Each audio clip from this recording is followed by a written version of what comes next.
Hello everyone, আসসালামু আলাইকুম। সবাই কেমন আছেন? আশা করি সবাই ভালো আছেন। সকলে সুস্বাস্থ্য দিকেও কামনা করছি। নতুন আমার আরেকটি ব্লগে আপনাদের সকলকে সুস্বাগতম জানাচ্ছি। আমি রাষ্ট্রুল ইসলাম শফিক। তো আজকে আবারও চলে আসলাম নতুন আরেকটি ভিডিওতে। তো আসলে সময় ব্যস্ত থাকার কারণে তেমন একটা ভিডিও করা হয় না।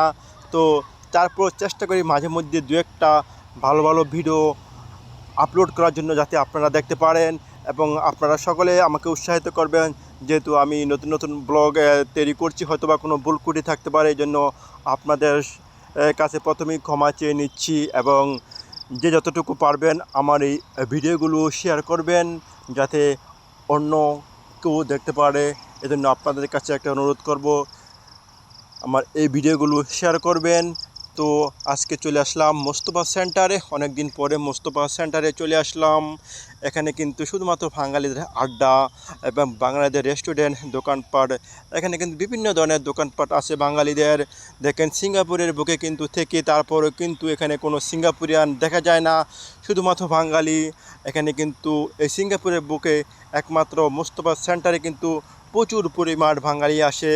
কারণ আজকে হলো রবিবার, এই রবিবার দিন কিন্তু এখানে বাঙালিরা আসে খাওয়া দাওয়া করতে, অথবা কেউ টাকা পাঠাতে বাংলাদেশে, বা কেউ বা আসে বন্ধু বান্ধবের সাথে দেখা করতে। এখানে কিন্তু পুরোটাই বাঙালিদের ভরা এই এলাকাটা। প্রচুর পরিমাণ বাঙালি এখানে থাকে এবং বিভিন্ন মানুষ, বিভিন্ন বাঙালি এখানে কিন্তু ব্যবসা বাণিজ্য করে। অনেক সুন্দর একটা এলাকা আসলে। এখানে কিন্তু দেখেন বাঙালিরা কেউ বসে আছে, কেউ বা খাওয়া দাওয়া করছে, কেউ বা হাঁটাহাঁটি করছে। এই সিঙ্গাপুরের বুকে কিন্তু এই একমাত্র জায়গা যেটা মোস্তফা সেন্টার। এখানে কিন্তু বাঙালিরা এসে রবিবার দিন তাদের হলিডে এখানে এসে সবার সাথে সবাই দেখা সাক্ষাৎ করে। তো আজকে চলে আসলাম এই মোস্তফা সেন্টারে, অনেক দিন পরে মোস্তফা সেন্টারে চলে আসলাম। তো দেখেন এখানে কিন্তু তারা ফল বিক্রি করছে, বিভিন্ন ধরনের খাবার রাস্তার পাশে বিক্রি করছে। আসলে এই ব্যবসা করার জন্য কিন্তু আপনি ওয়ার্ক পারমিট দিয়ে কোনো ব্যবসা সিঙ্গাপুরে করা যাবে না।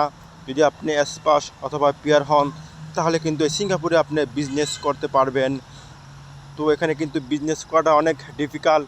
এনিহাও যে কোনো কেউ চেষ্টা করলে কিন্তু ব্যবসা করতে পারে না। আসলে সিঙ্গাপুরটা কিন্তু ব্যবসার জন্য একটা উন্নত একটা দেশ। আসলে এখানে কোনো বাকি লেনদেন করা হয় না, সব কিছু লেনদেন কিন্তু করা হয় নগদ টাকা দিয়ে, অথবা আপনার ব্যাংক কার্ড ইউজ করতে পারবেন এখানে যে কোনো জিনিস কিনলে।